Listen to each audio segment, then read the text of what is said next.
Agrigento si prepara a festeggiare San Calogero, per quest'anno niente abbracci, ma sì ammesse e peregrinaggi. La Sicilia dice no ai rifiuti radioattivi, l'assessore Cordaro firma le relazioni tecniche, si attende la decisione del governo nazionale. Acquisiti altri documenti negli uffici del consorzio Tre Sorgenti di Canicattì, l'intervento della Finanza su delega della Procura. Arrestato per droga, dopo 24 ore Gambiano torna in libertà e minaccia di morte commerciante che aveva aiutato i carabinieri.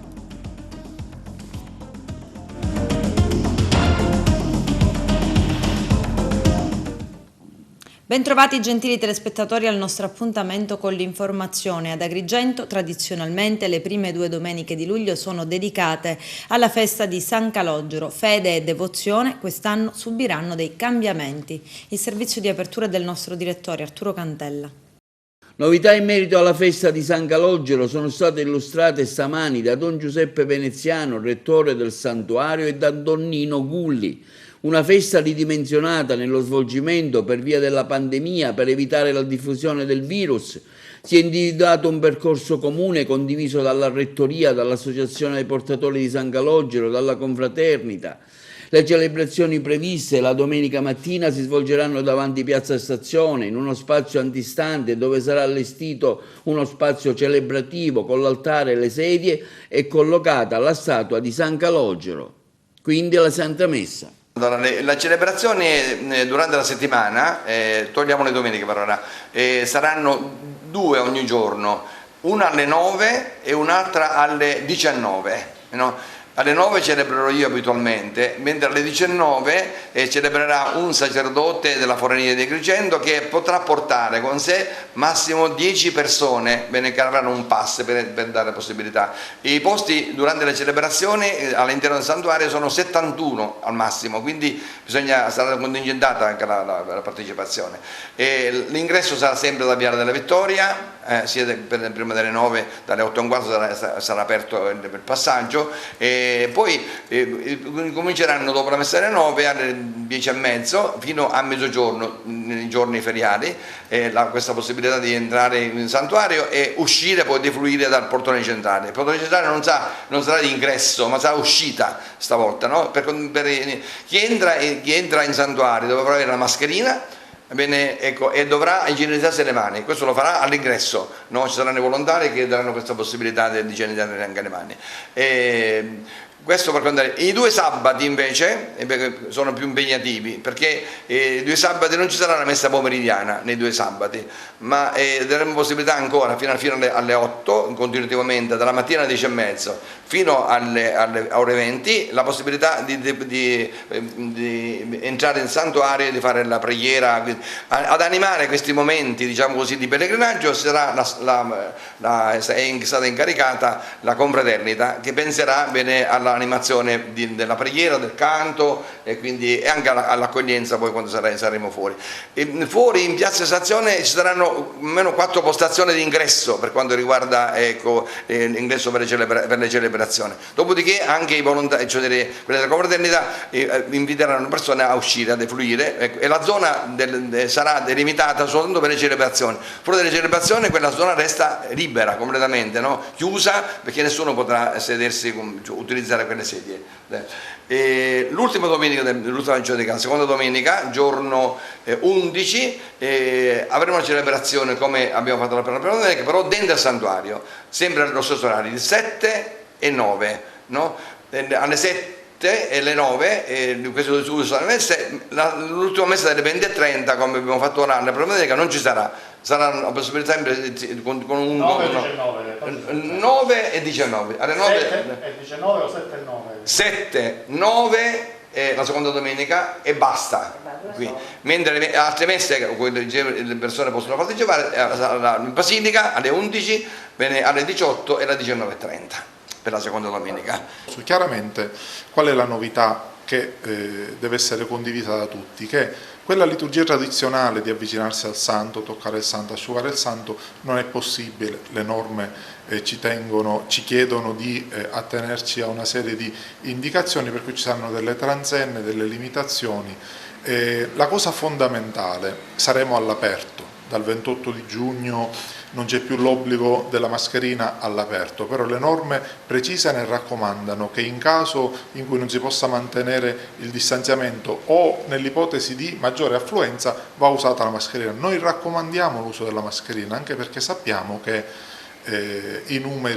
i devoti sono tanti che affluiranno a San Calogero, per cui vi chiediamo anche all'aperto di rispettare tutte le norme, indossare correttamente la mascherina. Chiaramente bisogna tenere conto che siamo all'aperto e saranno giornate calde, per cui raccomandiamo a chi ha delle patologie, a chi ha delle sofferenze di evitare gli orari più caldi o di evitare di partecipare all'aperto sotto il sole, perché stiamo vivendo in questi giorni delle temperature che ci stanno mettendo tutti alla prova, per cui le raccomandazioni sono quelle di prudenza, di rispetto delle indicazioni. Anche quando arrivando dovesse trovare tante persone, non abbiate paura, bisogna attendere, si può attendere nella zona del viale sotto gli alberi, con una zona molto ampia, aspettare che quelli che sono già nella piazza magari defluiscano e poi magari a poco a piccoli gruppi ci si potrà avvicinare, fare il percorso, arrivare davanti all'immagine di San Calogero, che ci saranno delle transenne, ci sarà tutto un percorso obbligatorio, i volontari in questo ci collaboreranno. Grazie alle istituzioni, grazie a tutti quelli che hanno permesso questa realizzazione, dalla Prefettura, alla Questura, alle Forze dell'Ordine, il Comune di Agrigento, la Protezione Civile provinciale che ci ha dato una mano grandissima nella preparazione di tutti gli adempimenti, di tutto il piano, l'ASP, 118, ho paura di dimenticare qualcuno, però dico, la collaborazione è stata così tanta e così ha funzionato la sinergia che ci ha permesso di realizzare questo piccolo segno per quest'anno, che diventa un segno di speranza anche per gli anni a venire. La Regione siciliana conferma e motiva il no ai depositi dei rifiuti radioattivi nell'isola. L'assessore Cordaro firma le relazioni tecniche. C'è attesa per la decisione del governo nazionale. Vediamo. Una giornata importante, oggi firmiamo come Regione Siciliana insieme ai 5 sindaci che hanno la responsabilità di condurre gli enti locali nei quali potenzialmente potrebbero essere depositati rifiuti nucleari, quelle osservazioni che invieremo alla Presidenza del Consiglio, alla Sogin in particolare, e che dimostrano come in Sicilia non si possa ospitare, come la Sicilia non possa essere sede del deposito unico dei rifiuti radioattivi. Abbiamo fatto uno studio importante, il governo della regione con il presidente in testa ha istituito un gruppo di lavoro che per 6 mesi ha lavorato, ha raccolto documentazione assolutamente stringente, oggettiva ed inoppugnabile sotto il profilo ambientale, sotto il profilo urbanistico, sotto il profilo culturale, sotto il profilo monumentale, sotto il profilo del dissesto, sotto il profilo sismico, sotto il profilo delle vie di comunicazione. Abbiamo ragioni solide per dimostrare quanto stiamo sostenendo anche in sede nazionale. Questo non può e non deve far venir meno la preoccupazione, perché fino a quando a questa brutta storia non verrà messa la parola fine, la Regione siciliana sarà pronta a battersi per tutelare l'interesse di tutti i siciliani. Tende anche a difendere chi realmente poi insisterebbe su quest'area, che sono i comuni di Resultano, di Villalba, di Marianopoli. Quindi tendenzialmente ci ritroviamo a difendere noi, ma per difendere un intero territorio, soprattutto vista, diciamo, l'attività di quest'area con il Parco delle Madonie. Sarebbe un controsenso assoluto averlo qua presente. Dopo i primi 2 accessi ispettivi che sono stati eseguiti da marzo scorso in poi, adesso la Guardia di Finanza, su delega della Procura di Agrigento, ha acquisito altri documenti negli uffici del Consorzio Idrico, 3 sorgenti di Canicattì. Tra l'altro si tratterebbe di fatture su forniture idriche tra il comune di Palma di Montechiaro e Girgenti Acque. Viadotto Acragas, gli imprenditori agrigentini, stop alle passerelle dal sapore elettorale, la dura presa di posizione dell'ANCE Agrigento. Arturo Cantella. Il presidente di ANCE, Carmelo Salamone, prende posizione sulla recente apertura del viadotto Acragas, affermando stop alle passerelle dal sapore elettorale. Il riferimento ovviamente alla presenza del vice ministro Cancelleri qualche giorno fa per la riapertura di una corsia a doppio senso di circolazione del viadotto Acragas che collega Porto Empedocle ad Agrigento. In un manifesto allegato al comunicato, Salamone scrive 1546 giorni di vergogna, un messaggio eloquente che vale più di ogni altra affermazione. Salamone, nella sua qualità di presidente dell'ANCI, Associazione Nazionale Costruttori Edili, continua affermando come siamo contrari alla spettacolarizzazione del completamento dei cantieri, soprattutto quando torna fruibile solo una parte di un'infrastruttura di grande importanza. Per Salamone, in rappresentanza dei costruttori siciliani, afferma: se un imprenditore o anche un semplice cittadino paga le tasse in ritardo o consegna oltre i termini previsti gli adempimenti, gli enti pubblici provvedono a sanzionarlo, giustamente. Se però lo Stato non è altrettanto solerte nel rispettare le proprie regole, affinché i cittadini non siano privati per anni di un servizio essenziale, come la possibilità di fruire di una viabilità sicura, non solo non paga mai nessuno, ma pezzi di quello Stato hanno anche l'arroganza di rivendicare il tutto come un risultato da festeggiare, trincerandosi dietro la solita e stucchevole formula da quando ci siamo noi. Arrestato per spaccio di droga nei pressi di Porta di Ponte ad Agrigento, torna in libertà dopo 24 ore. Minaccia il commerciante che aveva aiutato i carabinieri. Preparati a morire, dice. È successo nella città dei Templi, dove un 22enne originario del Gamba è stato denunciato per minacce. L'uomo, domiciliato presso una struttura in via Venezuela, era stato bloccato dai carabinieri della compagnia di Agrigento 2 giorni fa e arrestato per resistenza pubblica ufficiale e detenzione ai fini di spaccio di sostanza stupefacente. Dopo la convalida del provvedimento è stato rimesso in libertà e non ci ha pensato 2 volte a ritornare nello stesso luogo e minacciare di morte il commerciante che aveva aiutato i militari dell'Arma. In Sicilia è insorto un altro caso di variante Delta o indiana. Sarebbe un carabiniere non vaccinato giunto da Lampedusa in aereo lo scorso 22 giugno, la persona alla quale è stata riscontrata la variante del coronavirus. Il militare è risultato positivo al tampone eseguito nello scalo di Punta Raissa al suo arrivo. È stato trasferito al Covid Hospital San Paolo a Palermo. Il militare per un periodo ha svolto servizio nella maggiore delle isole Pelagie sul fronte dell'emergenza sbarchi. Tuttavia il dottor Renato Costa, commissario per l'emergenza Covid a Palermo, non è preoccupato per la variante Delta e spiega: tutti i casi sono sotto controllo, il nostro sistema di tracciamento funziona benissimo e penso che non avremo problemi. Abbiamo già tracciato diversi casi della variante, dobbiamo mantenere la massima attenzione, ma non c'è motivo di allarme. Da qualche settimana non si fa altro che parlare della variante Delta del virus che si sta diffondendo in maniera sempre più veloce in tutte le parti del mondo. La variante Delta del coronavirus, secondo le ultime evidenze scientifiche, colpisce maggiormente la fascia di età dei bambini e degli adolescenti e si diffonde soprattutto tra chi non ha ancora effettuato il vaccino o ha avuto solo la prima dose.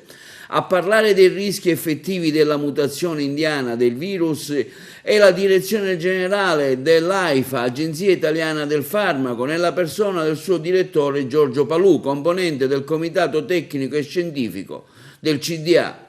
La possibilità che la variante Delta diventi dominante nel nostro paese, ha spiegato Palù, ma non bisogna spaventarsi, sebbene sia più contagiosa. Capiremo presto se dobbiamo a che fare con un ceppo che dà luogo a manifestazioni meno gravi, avendo come bersaglio le vie respiratorie superiori, il naso e la faringe. Si tratta di uno dei circa 20 ceppi mutanti del SARS-CoV-2, considerati oggetto di preoccupazione, ha ricordato l'esperto. È comparsa a dicembre del 2020 in uno stato nel nord dell'India. Pochi mesi dopo è stata la causa di oltre 30.000 casi al giorno a Nuova Delhi, anche tra i soggetti già guariti e vaccinati. Una delle 3 sue sottovarianti ha acquisito mutazioni che la rendono più infettiva del 50% rispetto all'alfa ex variante inglese. Quando ai sintomi, secondo l'esperto, sono più lievi, il naso che cola, mal di testa, tipici del raffreddore, e si attendono ancora studi più accurati. Gli adolescenti e i giovani per il momento sono i più colpiti. dipende dal fatto che pur possedendo meno recettori per il virus nelle cellule delle prime vie respiratorie, naso e gola vengono infettati con maggiore facilità, in quanto la variante ha acquisito una più elevata affinità per i ricettori stessi.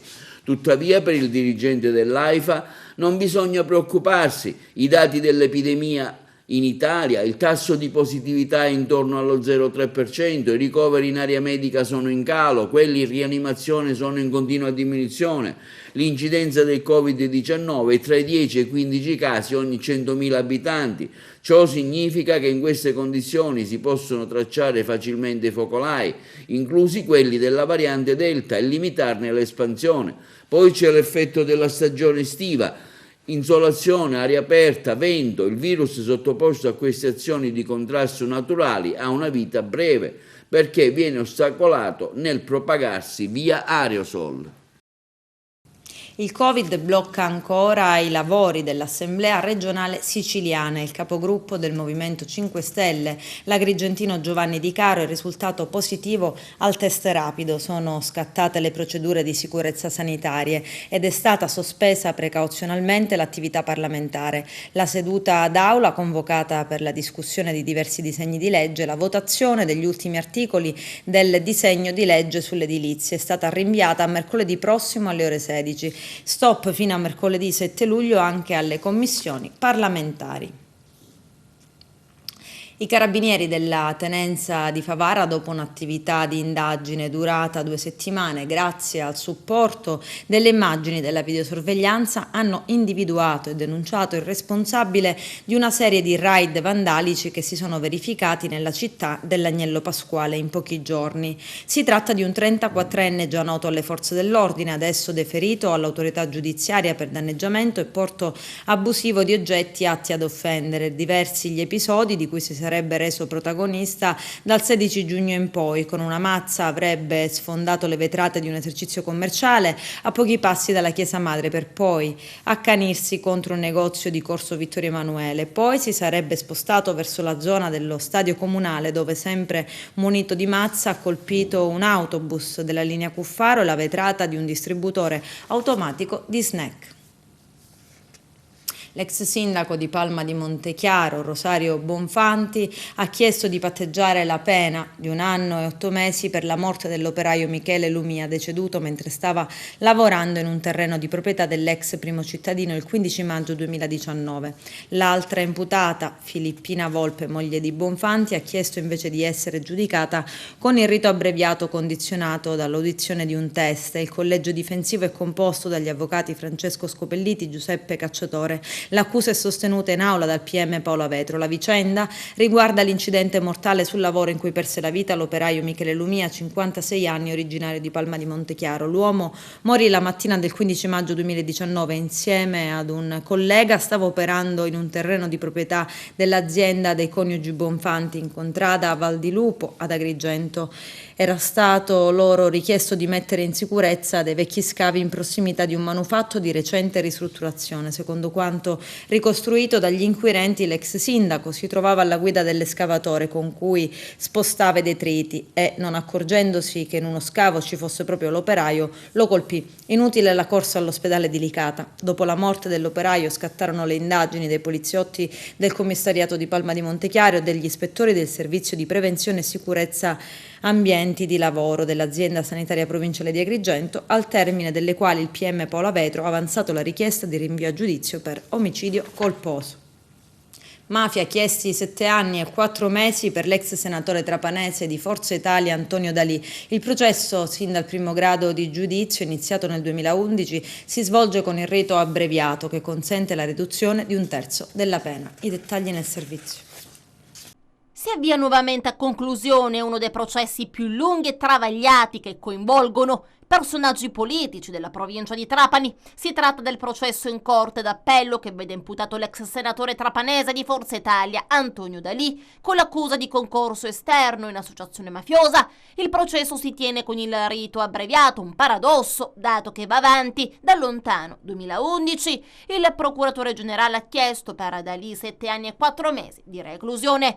Con il suo operato ha consapevolmente e fattivamente contribuito al sostegno e al rafforzamento di Cosa Nostra Nostra, ha detto il procuratore generale durante il suo intervento, mettendo a disposizione le proprie risorse economiche e successivamente il proprio ruolo istituzionale di senatore della Repubblica e di sottosegretario di Stato. Concluse anche le parti civili costituite, Comune di Castellammare del Golfo, l'Associazione Antiracket e Antiusura Alcamese, Associazione Antiracket e Antiusura Castellammare del Golfo, Centro Studi Pio La Torre, Associazione Antimafia e Antiracket, La Verità Vive Ollus, Nomi e Numeri contro Mafia, Associazione Antiracket e Io Non Pago. L'udienza è stata intanto rinviata al prossimo 5 luglio per le conclusioni dei legali dell'ex senatore, l'ex sottosegretario all'interno dal 2011 accusato di concorso esterno in associazione mafiosa anche per aver mostrato di essere a disposizione dell'associazione mafiosa Cosa Nostra e di agire nell'interesse dei capi storici, si dice ancora, come il latitante Matteo Messina Denaro e Salvatore Rina.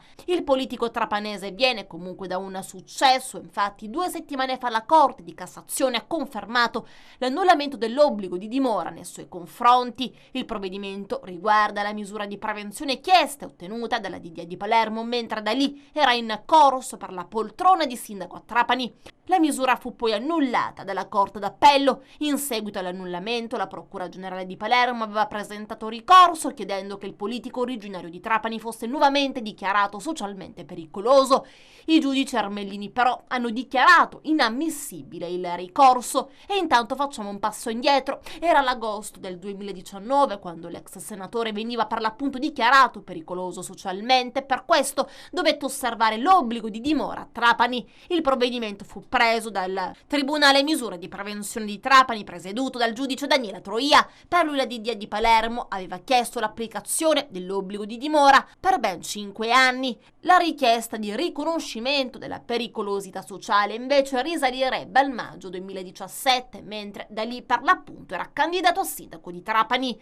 L'accusa ricostruì i link che avrebbero legato da lì alla mafia trapanese, a partire dall'incarico di campiere nei suoi terreni di Contrada Zangara, Castelvetrano, svolto da Francesco Messina Denaro, padre dell'attuale latitante Matteo, tanto che durante il procedimento i giudici decisero di acquisire una informativa sviluppata nell'ambito dell'indagine pionica, in cui fu descritto l'incontro intercorso in un baglio in Contrada Chinea tra uno degli arrestati, Girolamo Scandariato, figlio del boss di Calatafimi, e il politico trapanese. L'incontro, filmato dai carabinieri come emerso delle indagini dei militari dell'Arma, era finalizzato all'affitto di un terreno di 22 ettari adiacente al lago Urbino, in cui sono stati poi piantati 13.200 alberi di paolonia. I giudici infine acquisirono una intercettazione in carcere di Giuseppe Graviano, datata 18 marzo 2016, in cui proprio il boss di Brancaccio parlava di un senatore D'Alia legato a un latitante.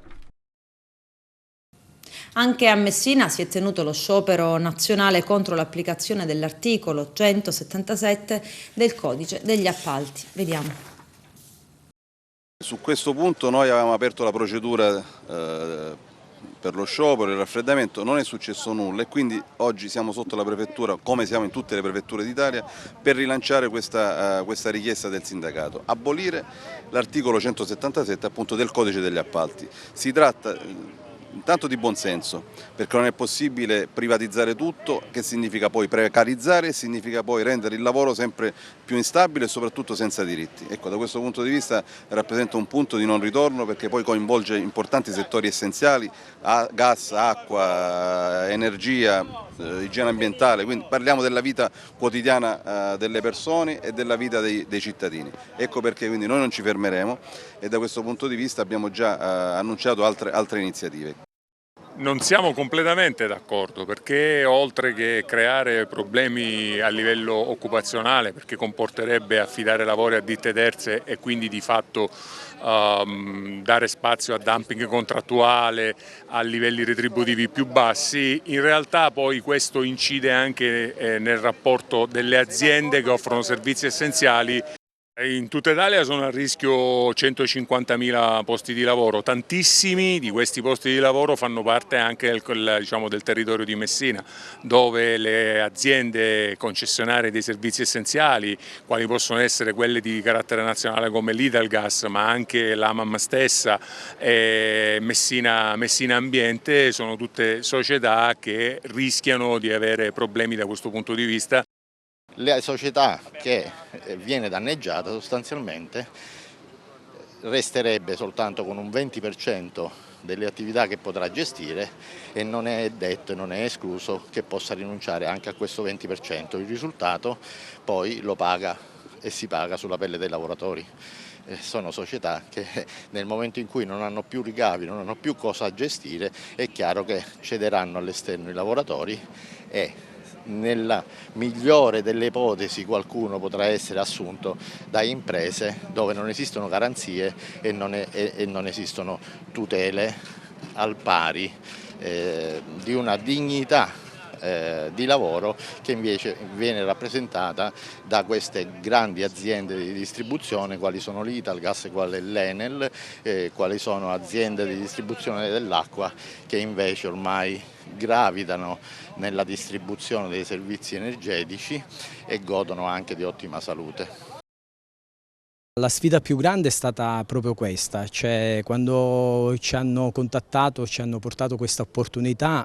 Sì, abbiamo visto l'opportunità di lavoro, c'è giustamente un grande intervento, c'è diversi milioni di euro di intervento, però la sfida più grande è stata quella di non far uscire queste famiglie da casa, far perdere un giorno della propria casa significa per tante famiglie una perdita importante, quindi abbiamo puntato su questo e ci siamo riusciti. Oggi grazie agli interventi di messa in sicurezza, grazie alla qualificazione che è stata portata avanti molto speditamente e a imprese specializzate che non è solo la Promedil ma anche la Novatec, l'impresa Castelli che sta facendo la perforazione, riusciremo a breve a mettere in completa sicurezza tutto l'edificio. La progettazione si è conclusa un anno fa e prevede l'infissione di 375 micropali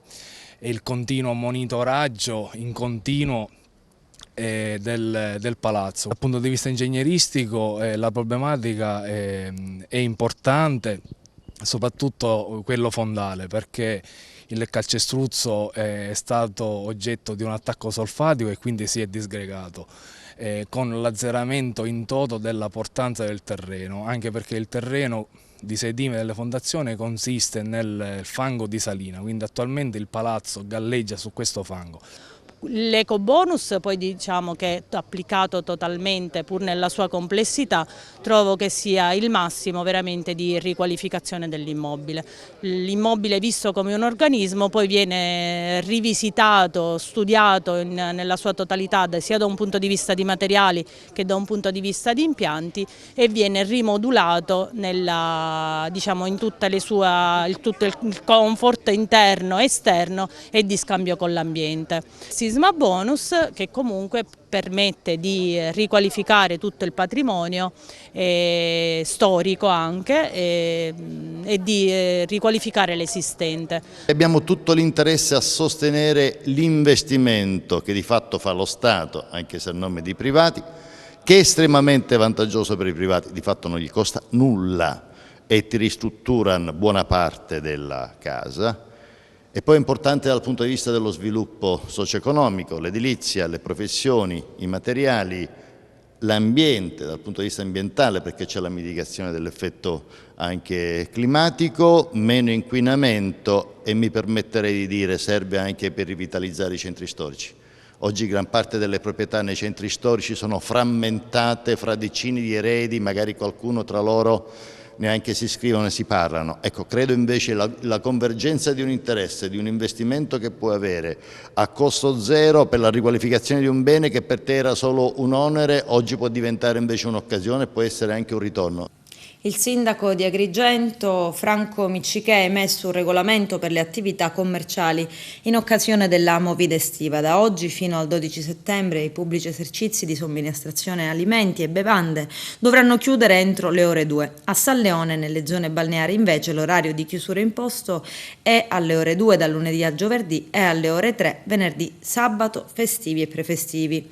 Poi è stato disposto il divieto di vendita per asporto anche con distributori automatici di bevande contenute in bottiglie e bicchieri di vetro, ed ancora no al consumo e abbandono in luogo aperto al pubblico di bevande alcoliche o non alcoliche contenute in vetro, no all'asporto delle bevande alcoliche e superalcoliche dalle ore 24 fino alla chiusura degli esercizi. Consentita dopo la mezzanotte esclusivamente a bar e ristoranti la somministrazione delle bevande alcoliche per il consumo immediato all'interno del locale o nello spazio esterno di pertinenza regolamentate avuto in concessione. Adesso c'è la pubblicità, a tra poco, vi aspetto. Rosario D'Ottavio presenta il suo ultimo libro di carattere storico intitolato I Savoia del Novecento. Arturo Cantella. Rosario D'Ottavio oggi presenta una sua nuova pubblicazione, I Savoia del Novecento, da Vittorio Emanuele III a Mafalda, un libro sicuramente impegnativo, storico, che ha avuto alla base una lunga ricerca, recandosi anche sui luoghi dove hanno vissuto proprio i Savoia. Da cosa nasce questa idea e quanto è stato importante questo lavoro di ricerca? Anche questo quinto libro, tu mi conosci ormai, io sono un appassionato di storia, e anche questo libro nasce da questa curiosità un pochettino di far conoscere un pochettino ai nostri amici, cioè cittadini di Agrigento, un pochettino la storia dei nostri personaggi, della storia del tempo passato, del Novecento. Chi meglio della famiglia dei Savoia? Una famiglia a cominciare da Vittorio Emanuele il re, la moglie Elena, il figlio Umberto, la moglie Maria Giuseppe e la figlia Mafalda che fu internata, che sicuramente mostrano un grande interesse soprattutto per chi non ha la conoscenza di questa famiglia. Sono stati dei personaggi storici, ma sono stati anche i nostri governanti, ma sono state soprattutto persone come noi che hanno avuto, sì è vero, la pazienza e il potere di governare, ma soprattutto sono persone che hanno le nostre debolezze. Tant'è vero che quando ho deciso di mettere nel titolo anche un mondo di luce ed ombre, c'è sottinteso che ci sono anche tanti risvolti di questi personaggi, e quindi bisogna, ed è importante, ricordare la storia di questi signori, perché secondo me giova a tutti ricordare. Sai, quando ci si ricorda questi personaggi la memoria si allunga e quindi difficilmente magari uno non li dimentica. Però questa è la sesta serata che faccio io ed è un libro molto apprezzato, guarda, basta guardare un pochettino, lo sfogliamo un pochettino, guarda, ci sono tantissime foto, ma soprattutto quello che è importante è il contenuto di questo libro. Io sono sempre stato uno che ha attenzionato tre cose quando ho scritto i miei libri, che è importante per chi soprattutto legge e per capire meglio la storia del nostro passato. Quando si fa un libro è bello che sia presentabile, ricco di contenuto ma anche credibile. Per essere credibile è giusto che le ricerche devono essere ben accertate. Io ho fatto tantissime ricerche, soprattutto nei luoghi dei Savoia, dove ancora si vive ancora questa manifestazione dei Savoia, sai, dei monarchi. Paesi come Vanneria Reale, Racconigi, Pineroli, Cuneo, sono tutte città ancora dove la monarchia regnava e ancora si vive questo senso di questi Savoia. E quindi è là che io ho dovuto acquisire tantissime ricerche, soprattutto girando 28 biblioteche, portandomi un mare di documenti e tantissime fotografie, altrimenti non avrei potuto fare questo libro. Professore Tesè, lei ha curato la prefazione del libro, un suo punto di vista? Un mio punto di vista è che Rosario D'Ottavio regala un lavoro egregio, un lavoro interessante e un lavoro che stimola alla riflessione. Credo che sia opinione comune che un buon libro e debba suscitare stimoli, riflessioni anche al di là, al di sopra e al di fuori dell'oggetto che tratta. Ebbene, Rosario D'Ottavio ha stimolato con questo libro coraggiosamente una serie di interrogativi, di riflessioni sul passato, ma secondo me Rosario D'Ottavio ci aiuta a pensare al futuro, ci aiuta a pensare al presente. Credo che questo libro debba essere diffuso nelle nostre scuole e col nuovo anno scolastico ci si augura in presenza, ci si possa incontrare con i ragazzi per confrontarsi su queste tematiche del secolo scorso, per far sì che gli errori del passato non si commettano più e che si possa contribuire a creare un mondo di pace, soprattutto nella giustizia e nella verità. Quindi a Rosario D'Ottavio un grazie di cuore.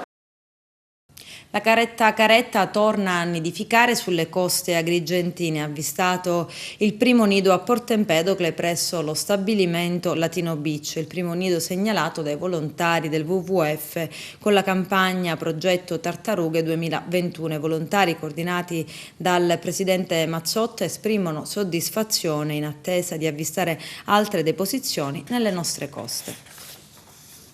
11ª edizione del Trofeo del Gattopardo, manifestazione turistico-culturale di livello internazionale dedicata alle auto storiche nelle isole Eolie. Vediamo. Tra gli eventi di maggior prestigio del Sud Italia si ripropone all'attenzione del pubblico e degli appassionati di automobilismo storico il Trofeo Internazionale del Gattopardo, la prestigiosa iniziativa organizzata dalla CAIS e patrocinata dall'amministrazione comunale di Messina, si svolge a partire da oggi, 1° luglio, fino a domenica 4 luglio, tra la città dello Stretto e le isole dell'arcipelago eoliano, meta del turismo internazionale. La manifestazione, giunta all'11ª edizione, riveste aspetti di carattere turistico e culturale ed è entrata a far parte del GOTA dei tour automobilistici internazionali, grazie soprattutto alla scelta dei luoghi e dei siti storici da visitare, depositari di una significativa cultura millenaria di sicuro valore universale, la maggior parte dei quali proclamati patrimonio dell'umanità dall'UNESCO. Oggi tappa a Piazza Duomo con la sua cattedrale normanna e a Capo Peloro, punta estrema della Sicilia nord-orientale. Il Trofeo del Gattopardo, oltre a rimettere in gioco ad ogni edizione l'identità del nostro territorio, concentra nella città di Messina un parterre di automobili di grande prestigio, provenienti dall'estero e da diverse città d'Italia, rappresentative della storia dell'automobile, della tecnica e del design industriale, un motivo di maggior arricchimento culturale per i giovani, generalmente attratti dai forti valori iconici che i miti della strada hanno rappresentato. L'evento proseguirà nei giorni 2, 3 e 4 nell'arcipelago eoliano tra Lipari, Vulcano e Panarea, isole abitate sin dall'era neolitica, ricche di un'importante cultura millenaria. La kermesse si concluderà domenica 4 luglio nell'Isola Maggiore, dopo un defilé di eleganza denominato Oscar Art and Design, ed un evento automobilistico a tema dal titolo Concept Car. Tra i contenuti espressi, il Trofeo del Gattopardo ha goduto, nelle edizioni 2013-2014, dei riconoscimenti ufficiali dell'ex capo dello Stato Giorgio Napolitano, che ha ritenuto l'evento meritevole di premi di rappresentanza, uniti al suo personale augurio di un crescente successo.